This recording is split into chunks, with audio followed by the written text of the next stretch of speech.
उठो मुअर्रख लिखते जाओ, मैं सुनाता हूँ। लिखो कि जब तक हम अमेरिका के गुलाम रहे, इमरान खान पर एतमाद था। जब उसने कहा कि अमेरिका के गुलाम नहीं हैं, तो अदम एतमाद हो गया। लिखो कि उसके कुछ साथी भी उसे सिर्फ पैसों के लिए छोड़ गए, हालांकि उसने तो पूरी दुनिया में इस्लाम और पाकिस्तान का नाम ऊंचा किया था। लिखो कि उसके लोटे साथियों से जब पूछा गया कि कप्तान का साथ छोड़ने पर क्या दोबारा आपको अवाम वोट देगी, तो उन्होंने कहा कि ये अवाम तो 2-3 दिन में सब कुछ भूल जाती है।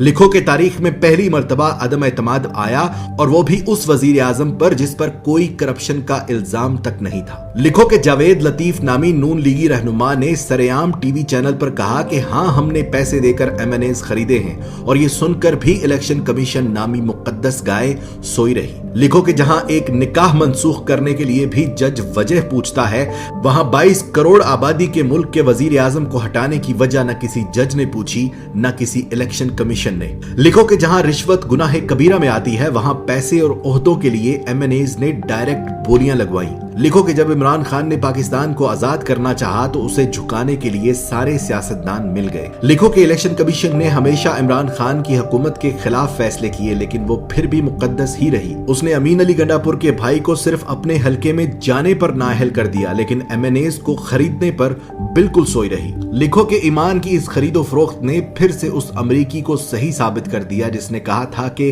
पाकिस्तानी पैसे के लिए अपनी मां तक बेच देते हैं। लिखो कि जब बगैर किसी कसूर के असेंबली में तमाशा लगाया गया, तो अज खुद नोटिस लेने वाले भी तमाशाई बने। लिखो कि पेट से सोचने वालों ने अमेरिका और मगरबी ममालिक के गुलाम सियासतदानों का साथ दिया। लिखो कि वो मर्दे मुजाहिद ये जानते हुए भी हक पर खड़ा रहा कि पैसे में बड़ी ताकत होती है। लिखो कि इस्लाम का नाम लेकर सियासत करने वालों ने उस शख्स की मुखालफत की जिसने सारी दुनिया में अपने नबी पाक सल्लल्लाहु अलैहि वसल्लम और इस्लाम पर लगे इल्जामात को गलत साबित किया। लिखो कि हम जहालत के उस समुद्र में रहते हैं कि जहां से हमें कोई नहीं निकाल सकता। लिखो कि महंगी गैरत कबूल नहीं थी, इसलिए सस्ती बेगैरती का इंतखाब हुआ। लिखो कि पाकिस्तान में ऐसा वक्त भी आया कि अगर ये कौम चाहती तो अपने लीडर का साथ देकर उसे गुलामी से निकाल सकती थी, मगर झूठे और मक्कार दज्जाली सियासतदानों ने उनकी आंखों पर जहालत की ऐसी पट्टी बांधी कि पेट की दलदल में औंधे मुंह गिर पड़े। गुलाम थे, गुलाम रह गए।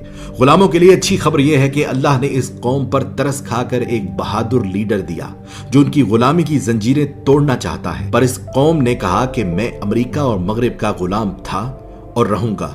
मैं गुलाम इब्ने गुलाम इब्ने गुलाम इब्ने गुलाम। वक्त ने साबित किया कि बर्रे सगीर की यह मिट्टी बड़ी बेवफा है। ये अपने जगाने वालों को खुद मार देती है। जैसे बंगालियों ने मार दिया मुजीबुर रहमान को, पाकिस्तानियों ने मार दिया लियाकत अली को, और गांधी को मार दिया हिंदुओं ने। इसी तरह इमरान खान जो पाकिस्तान को पांव पर खड़ा करना चाहता है, इंसाफ का निजाम कायम करना चाहता है, गरीब और अमीर को एक जैसी जिंदगी देना चाहता है, उसकी जिंदगी में भी कुछ ऐसा ही मोड़ है। देखना सिर्फ ये है कि क्या हमने तारीख से कुछ सीखा, क्या हमने अल्लाह पर भरोसा करना शुरू किया, या आज भी हमारा भरोसा अमेरिका और यूरोप पर है। मेरी दुआ उसके लिए जो हक पर है, मेरी दुआ उसके लिए जो पाकिस्तान का सोचता है, मेरी दुआ सिर्फ उसके लिए जिसका ईमान सिर्फ और सिर्फ अल्लाह पर है। पाकिस्तान